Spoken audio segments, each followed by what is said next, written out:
texting surpassed voice calls as the #1 method of communication in the United States.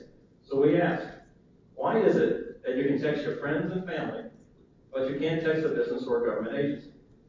Given the fact that texting works when phone lines are jammed, most messages are read within 5 minutes, all conversations are archived, an operator can handle multiple text conversations versus one voice conversation, and it costs less. This is a study by Avaya Gardner that shows the cost of text messaging versus voice calls. I have a copy of that study if anyone wants to take a look at it. The main reason it makes sense is that residents actually prefer it. If you think about it, you text more than you call. It makes sense for government to join the texting community. But when it comes to text communication, we believe government texting applications fall dangerously short of protecting the public. Let me give you some examples. Problem number 1, text broadcast alerts. Let's look at a text alert system that exists all across this country. Do you know that only 10% of residents actually sign up for these alerts? In Washington, D.C., at a recent meeting, we asked a question of 632,000 residents, how many actually signed up for the alert? The answer was 62,000, less than 10%. We find this to be true everywhere we ask the question. I'm sure it's true in Loudoun County also. That means that 90% of the residents don't receive the alert. Another problem, post-disaster communication. We all remember the picture that will go up here in a second of what happened when the earthquake hit. We all rushed out the building staring at our cell phones, and we weren't able to communicate with anyone. During that time, texting still works because it uses a different channel. It has been 10 years since 9/11, and we still haven't solved the problem. The FCC and FEMA say that when voice lines are jammed, text.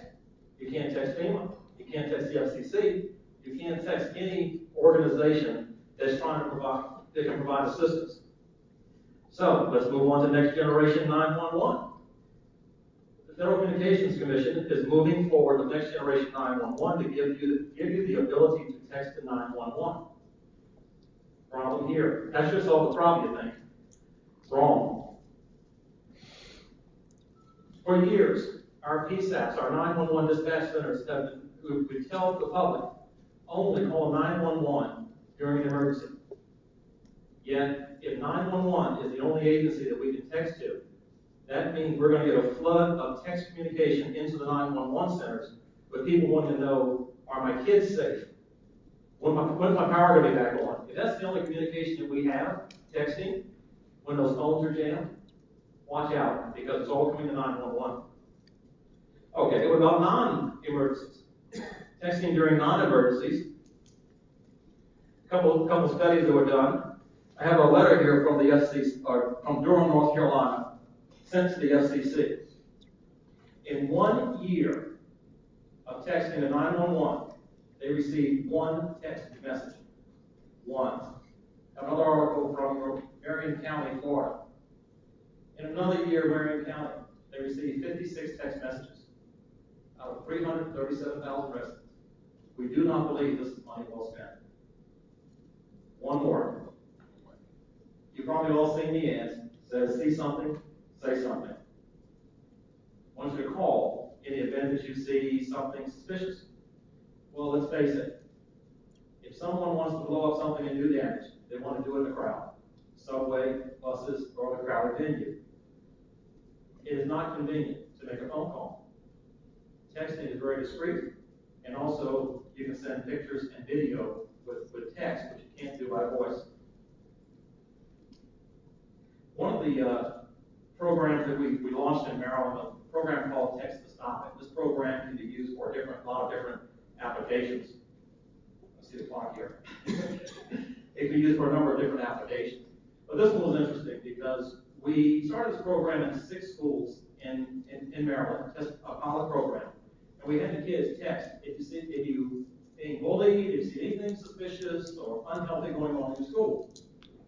In 6 schools, we were able to intervene in 22 bullying situations. We stopped 2 drug dealers, 1 in each one of the high schools. We stopped 3 teenagers from committing suicide. And that's just in 6 schools. Our younger generation loves to text. Our younger generation is getting older, and texting is not going away. So, Text-to-Them has developed technology to resolve these hard-to-solve problems, and it's simple to implement. First, it starts with the Loudoun County phone directory. Here's a copy of your phone directory. The solution, you give residents the option of calling or texting. Now, I've seen people in the room texting. I want everyone to take out a cell phone. We're going to demonstrate how this works. So if you take out your cell phone, and we want you to text to the number 68398. And the message is going to be LC411. This is just one of many that we can put up there. Every department can have their own ability to communicate by text. What's going to happen is, we're catching up to you. Ignore the LC, how we change that? LC411. And what happens is that message comes in. Get an auto response. The auto response could be a message that says, okay, here's our website, here's the information you're looking for, you can call, here's the phone number. But what our system does, it gives the ability to have a live chat. Now we can send that live chat directly to our chat, to a Text-to-Them, or we can have a buffer zone here where there's a message and then you have a second option, which is to text. So let's take a look at our screen. What Text-to-Them has done is we've developed a call center type mentality as far as texting is concerned. It's going to catch up to me in a second here. We have a call center so that you can have multiple employees on the call center. I want you to think of a voice system in which you have multiple employees using that center. And the message will come up on the screen. And on the left side of the screen, there is all the employees. And these employees, and anyone can pick up a message coming into the message queue. A little red light shows messages coming in. So on that screen, you click a message, and on the right side now, that one person can be talking to all those people on the right side of that screen. So you can have one operator talk to multiple people. Okay, we're going to switch to the chat screen. So you have multiple operators.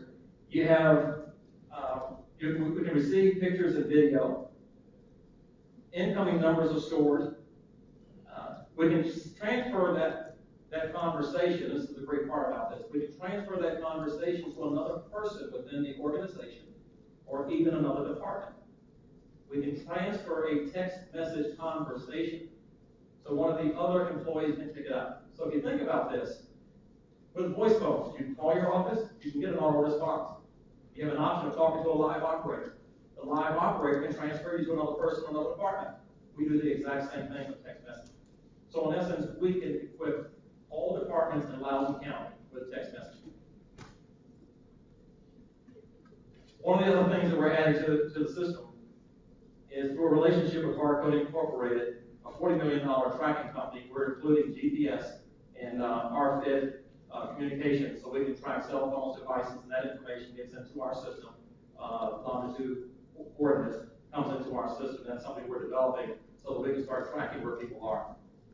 In conclusion, with Text-to-Them, Loudoun County has an opportunity to completely revolutionize communication as we know it.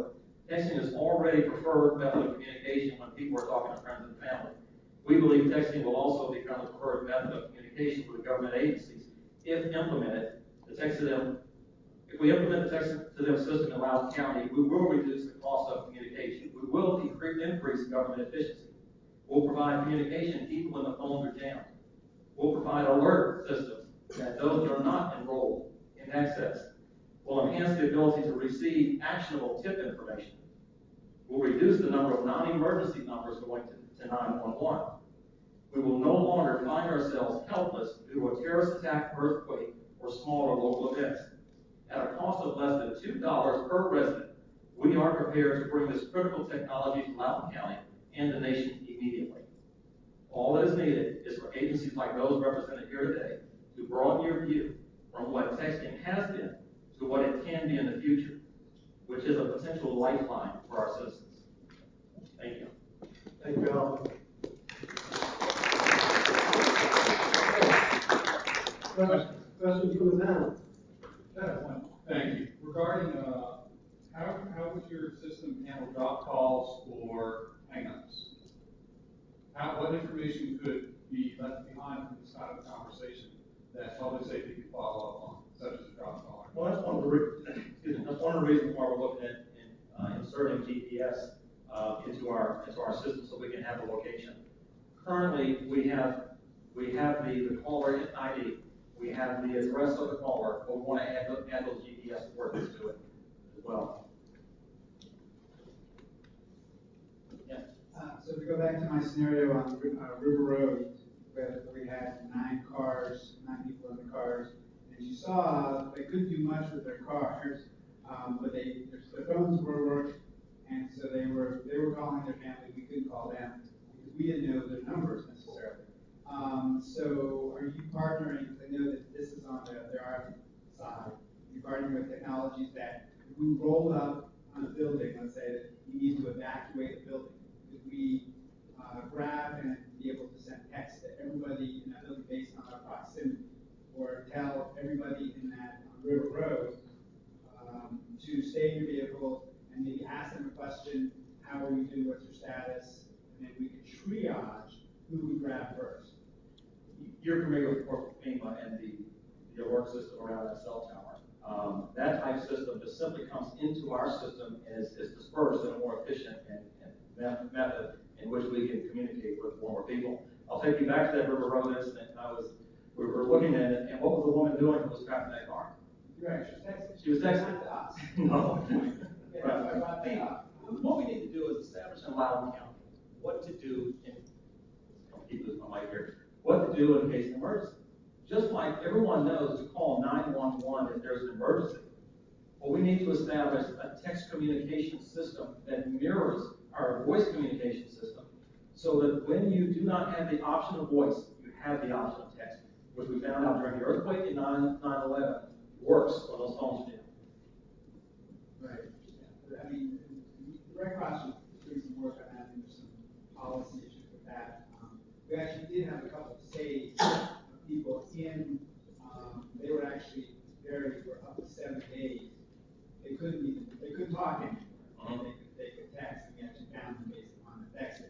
They actually texted me here in the United States, and I sent them the recipe back. Actually, we have a situation in Haiti in which that happened. A woman's buried under a building, was able to text to Canada, she's Canadian, her coordinates, and they were able to dig her out because she texted. Any more questions? Thank you very much, Alan. You're not off the hook yet. If a citizen has a photo or video, and that be shipped to the 911 center, and then is there any way possible then to ship it to the responding unit? Yes, we have the ability for them to send pictures right through our system. The video is challenging because it depends on the length of video, but anything that you can do with your cell phone communication wise, it works for our system.